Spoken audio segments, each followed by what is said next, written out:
Alright, so if you are property investors in New Zealand and you worry about if this like a new housing policy is going to impacting you, I have to be honest with you, it's like there isn't much impact on you, and let me explain why.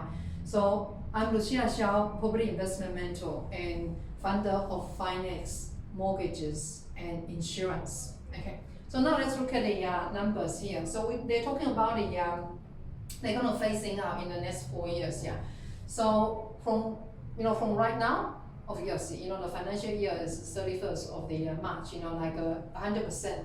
And during the next, from the 1st of April until the 30th of September, you can still claim 100% interest cost. And then the following 18 months, the 1st October 2021 until the 31st of March 2023, then this dropped to 75%. Okay.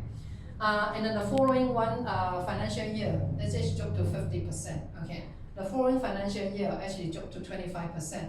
And from the 1st of April 2025, you will find that you cannot claim anything, which is zero. So that's obvious. It's actually for the property that you already have, or it might be the property that you already committed to purchase, before the 23rd, you cannot get out of contract now. Doesn't matter that if their settlement date is actually coming up.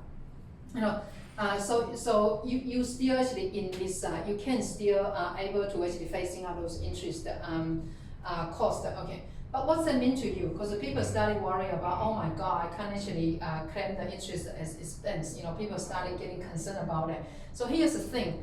If you actually have if you have a $1 million mortgages, yeah, and at the moment, the residential property, the interest rate, usually you cannot get 2.29, but we do sometimes get quite a good rate for customer, like a 2.09% or something, or like a 2% or whatever, yeah, okay.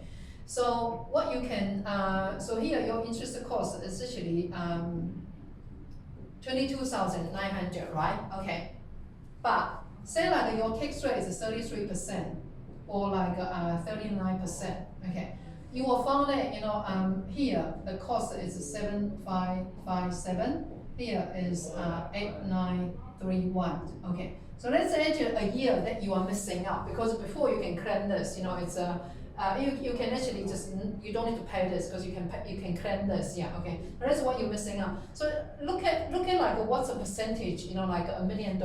So for this one, what you can see is actually 0.7557%. Okay, if your tax rate is 33%, and if your on the tax rate is higher, which is congratulations, you're on a higher income. That's 39%, so literally that's actually what you are missing out. Okay, you will be missing out if you cannot claim anything on the 0%. Yeah, okay. So when you look at the at the moment, the rate is 2.29, and I personally fear the interest rate probably continue to go down, because literally our economy is not really recovered yet. I think there's no reason to raise the rate, for RBNZ to raise the official cash rate. Yeah, okay. So if you actually add back the 2.29% here, like what you're seeing is, so if you actually add back 2.29, yeah, okay. So you actually have a 3.0, probably like 3.05%, right? Okay. And here, like, if it's you add back the 2.29, you're kind of looking at 3.18%, okay. But don't forget that before the COVID-19, the interest rate you guys are paying most likely is actually 3.49%. So it's still a very, very good deal, compared to the prior to the COVID-19. Okay. So for some of you kind of starting worry about, oh my God, why can't I treat it just like any other business? Okay, because I think there are petitions going on and things like that. Yeah. Okay. The reality is, like, if it's you run the business, don't forget that when you are actually having a rental property, that's like your business. Yeah, you got really, really cheap money, 2.29. It's no different from the other people if they buy for unoccupied house, 2.29%. Yeah, okay. If you actually say, well, the bank, I'm actually going to borrow money for my business. Okay. Unfortunately, because with the business, the interest rate is really high, and also the term is quite short. So unsecured, you're probably looking at like, 5 years. The best, maybe you can get maybe 7.5% if you are lucky, okay? So your repayment is huge compared to like this one, the residential properties. If you see it as your business, if you are, like property investors, of course you have to see that as your business, yeah. Your term is actually 30 years, right? And then your cost to you, yes, it is slightly higher than just buying an occupied house, yeah, okay. So that's actually the fact here, like if you got a business, you have to pay much higher rate, the term is much shorter, okay. There are also people wondering, how about I change my residential house to the commercial, okay. Alright, so there are two things here, is like sometimes the bank do treating your residential property as a commercial, say like you rent it out as an Airbnb and they say, hey, hold on a minute, we want to treat it as a commercial. With that, don't forget that, like you ended up only got 15 years, because it was, that's from the bank point of view, okay, 15 years, yeah. And then your interest rate is actually higher. I mean, like if you are lucky, maybe you get like 3.8% or something, yeah, or 4% plus and things like that, yeah, alright. But however, from an accounting point of view, it's still residential use, so that interest still cannot be deductible, okay. Another thing is like, like if you're going to shifting into the commercial, I think the reality is a higher rate, like it just doesn't really make sense anyway, yeah, so you might just want to part it. And what we can see is that the government's, their initiative is trying to encouraging more builds. Very clear. They got this like a $3.8 billion infrastructure. They encouraging they actually set up this like a apprenticeship boosted payments. I think they're talking about they actually like going to help or have help. Like they have 25,000 applicants or something. So it's good because we can see that they understand it's not just the money, but also they need to have a resource there. Okay. Something else is the first home buyers. Whether or not they're first home buyers, they raise the cap. Like I think say like in the customer's income, single income, then raise like to 95,000, qualify. Joint income 150,000. But the issue there is that if you got a joint income $150,000, you don't really need to buy a Kiwi beer. You could buy something much better. They're going to give you much greater value. Can be added. Yeah. So we probably actually wouldn't suggest you to do that. Yeah.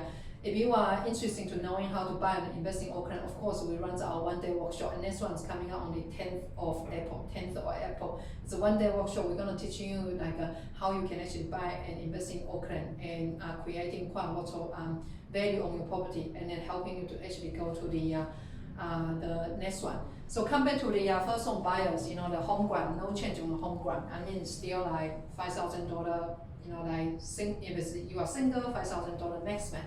If you're buying an established house, or like $10,000 if you're buying a new build. And if it's couple, of course you double that amount. The reality is like it doesn't really helping the first home buyer much, yeah. Okay, it just doesn't really helping that much, yeah. Although they're actually raising the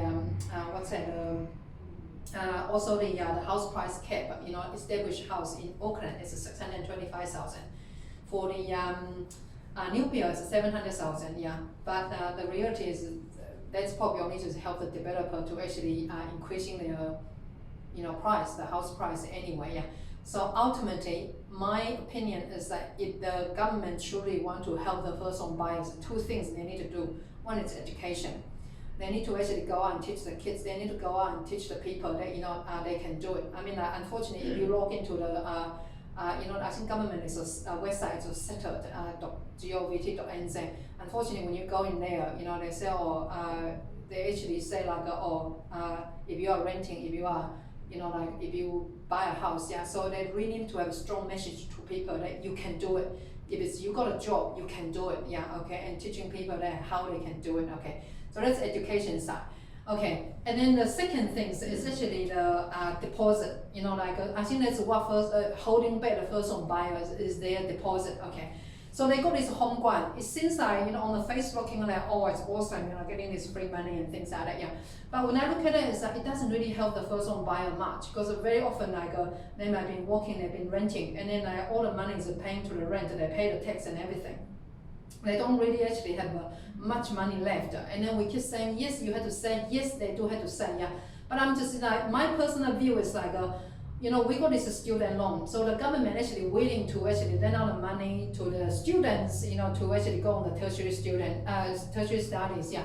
And then they actually having those like student loan. I think a lot of people they have 40,000, 45, 50,000. Some of them if they had to study the a higher degree, they ended $100,000. Yeah, okay.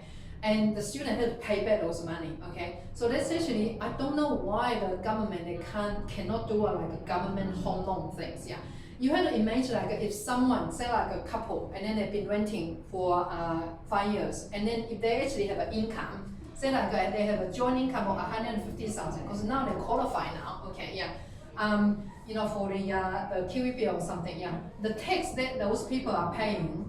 Approximate is like $40,000 a year. That's the tax they're paying. If they actually been renting for 5 years, literally they pay to the government $200,000.